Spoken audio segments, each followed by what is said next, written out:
Азыр половой конституциялар жөнүндө айтып берейин. Аябай кызыктуу фактылар, кулакты чоң ачып окугула. Көпчүлүк айымдар кыялында мындай эркек жашайт да. Күчтүү, акчаны көп тапкан, чыныгы эркек, айткан сөзүн аткарган, бир көз карашын эле сүйүп кала турган, көп аялдар артынан чуркап жетпей, бирок ал мени гана сүйө турган.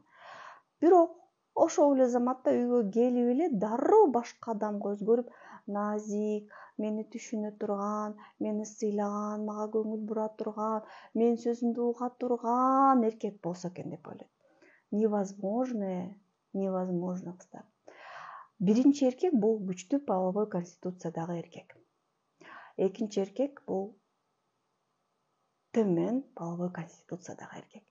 Эки эркек бир адамда кошулбайт. Эгерде силер тестостерону бийик, жанагындай настоящий самец эркекти кааласаңар, анда билишиңер керек. Ал эч качан үйгө келип силерге подружка, дос болбойт. Силерди түшүнүп, силер менен кошо чай ичип, силерге сырын айтып, силердин сырыңарды угуп, антпейт. А эгерде силер подружка болуп, жакшы ата болуп, үйдө отуруп, силер менен чайлашып, үй оокатына жардам берип, ошондой эркек издесеңер, анда ал төшөктө начар болот. Ооба, мен аны ойлоп тапкан жок, бул гормондор.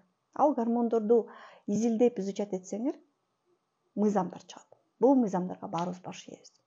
Жок, меники андай эмес, мындай деп жазышыңар мүмкүн. Бул жерде бирок ар бирөөңөрдө индивидуалдуу жана ар бирөөңөр касып кирсе, баары бир ошол мыйзамга баш ийесиңер.